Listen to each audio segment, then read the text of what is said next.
ನಮಸ್ತೆ ಸ್ನೇಹಿತರೆ, ಆರೋಗ್ಯದ ಅಡುಗೆಗೆ ನಿಮ್ಮೆಲ್ಲರಿಗೂ ಸ್ವಾಗತ. ಬನ್ನಿ, ಇವತ್ತು ಹಸಿ ಕಾಳುಗಳ ಸೀಸನ್ ಅಂತೂ ಶುರುವಾಗಿದೆ. ತೊಗರಿ ಕಾಳಲ್ಲಿ ಒಂದು ಪಲ್ಯ ಮಾಡೋದು ಹೇಗೆ ಅಂತ ನೋಡೋಣ. ಈ ರೀತಿ ಪಲ್ಯ ಮಾಡಿಕೊಂಡ್ರೆ ರೊಟ್ಟಿಗೆ, ಚಪಾತಿಗೆ, ಮಕ್ಕಳ ಲಂಚ್ ಬಾಕ್ಸಿಗೆ ಎಲ್ಲದಕ್ಕೂ ತುಂಬಾ ಚೆನ್ನಾಗಿರುತ್ತೆ, ತುಂಬಾ ರುಚಿಯಾಗಿರುತ್ತೆ. ನಮ್ಮ ಹತ್ರ 5 ನಿಮಿಷ ಸಮಯ ಇದ್ದರೆ ಸಾಕು, ಇದನ್ನು ಆರಾಮಾಗಿ ಬೇಗನೆ ಮಾಡ್ಕೊಂಬಿಡ್ಬೋದು, ಬೇಗನೆ ಆಗೋಗುತ್ತೆ. ಬನ್ನಿ ಇದನ್ನು ಹೇಗೆ ಮಾಡೋದು ಅಂತ ನೋಡೋಣ. ಮೊದಲಿಗೆ ನಾನಿಲ್ಲಿ ಒಂದು 1/4 kg ತೊಗರಿ ಕಾಳನ್ನು, ಹಸಿ ತೊಗರಿ ಕಾಳನ್ನು ಖಾರದ ಪುಡಿ ಮತ್ತು ಉಪ್ಪು, ರುಚಿಗೆ ತಕ್ಕಷ್ಟು ಉಪ್ಪು ಹಾಗೆ ಖಾರದ ಪುಡಿ ಹಾಕಿ ಒಂದು ಸ್ವಲ್ಪ ನೀರು ಹಾಕಿ ಕುಕ್ಕರಲ್ಲಿ 3 ವಿಷಲ್ ಕೂಗಿಸ್ಕೊಂಡಿದ್ದೀನಿ. ನೋಡಿ, ಈ ಥರ ಮೆತ್ತಗೆ ಬೆಂದಿರಬೇಕು. ಜಾಸ್ತಿ ನೀರು ಹಾಕಿ ಬೇಯಿಸ್ಕೋಬೇಡಿ, ಪಲ್ಯಕ್ಕೆ ಜಾಸ್ತಿ ನೀರು ಬೇಕಾಗೋದಿಲ್ಲ. ಆನಂತರ ಒಂದು ಬಾಣಲೆ ಇಟ್ಕೊಂಡು 5 ರಿಂದ 6 ಟೀ ಚಮಚದಷ್ಟು ಎಣ್ಣೆನ ಹಾಕೋತಾ ಇದ್ದೀನಿ.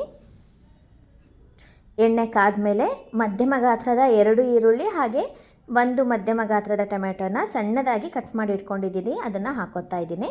ಹಾಕ್ಕೊಂಡು ಚೆನ್ನಾಗಿ ಫ್ರೈ ಮಾಡಬೇಕು. ಇದು ಒಂದು 2 ರಿಂದ 3 ನಿಮಿಷ ಇದು ಮೆತ್ತಗೆ ಆಗೋವರೆಗೂ ಚೆನ್ನಾಗಿ ಫ್ರೈ ಮಾಡಿದ್ರೆ ಆಯಿತು. ಈರುಳ್ಳಿ ಟೊಮೆಟೊ ಚೆನ್ನಾಗಿ ಬೇಯಬೇಕು. ಆನಂತರ ಇದಕ್ಕೆ ನಾನು 1.5 ಟೀ ಚಮಚದಷ್ಟು ಗುರಳ್ ಪುಡಿನ ಹಾಕೋತಾ ಇದ್ದೀನಿ. ಅಂದರೆ ಹುಚ್ಚೆಳ್ಳು ಅಂತಾರಲ್ಲ, ಹುಚ್ಚೆಳ್ಳು ಪುಡಿನ ಹುರಿದು ಪುಡಿ ಮಾಡ್ಕೊಂಡಿರೋದು, ಅದನ್ನು ಹಾಕೋತಾ ಇದ್ದೀನಿ. 1.5 ಟೀ ಚಮಚದಷ್ಟು ಸಾಕಾಗುತ್ತೆ. ಹಾಕ್ಕೊಂಡು ಇದನ್ನು ಕೂಡ ಚೆನ್ನಾಗಿ ಫ್ರೈ ಮಾಡಬೇಕು.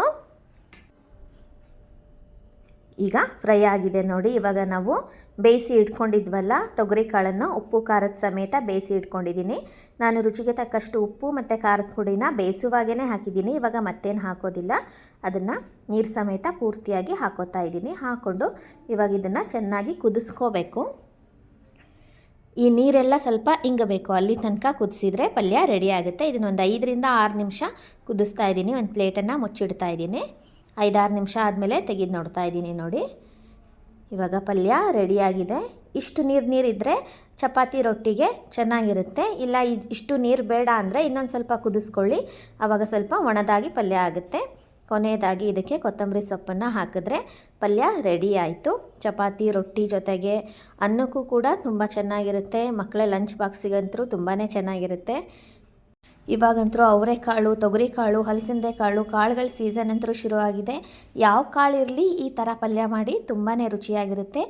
ಮಕ್ಕಳು ಕೂಡ ತುಂಬ ಇಷ್ಟಪಟ್ಟು ತಿಂತಾರೆ. ಲಂಚ್ ಬಾಕ್ಸಿಗೆ ಹಾಕಿ ಕಳಿಸಿದ್ರೆ ಪೂರ್ತಿಯಾಗಿ ಖಾಲಿ ಮಾಡ್ಕೊಂಬರ್ತಾರೆ, ಅಷ್ಟು ರುಚಿಯಾಗಿರುತ್ತೆ. ಬೆಳಗಿನ ಅವಸರಕ್ಕಂತೂ ಬೇಗನೆ ಆಗೋಗುತ್ತೆ. ಒಂದು 5 ನಿಮಿಷ ಸಮಯ ಇದ್ದರೆ ಸಾಕು ಈ ಪಲ್ಯ ಮಾಡೋದಕ್ಕೆ.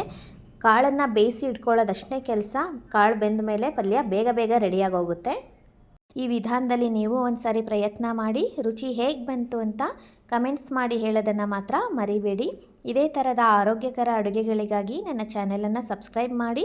ಮತ್ತೆ ಇನ್ನೊಂದು ಆರೋಗ್ಯದ ಅಡುಗೆಯೊಂದಿಗೆ ನಿಮ್ಮನ್ನೆಲ್ಲ ಭೇಟಿಯಾಗ್ತೀನಿ. ಅಲ್ಲಿವರೆಗೂ ನಮಸ್ಕಾರ. ಈ ವಿಡಿಯೋ ನೋಡಿದ್ದಕ್ಕಾಗಿ ನಿಮ್ಮೆಲ್ಲರಿಗೂ ಧನ್ಯವಾದಗಳು.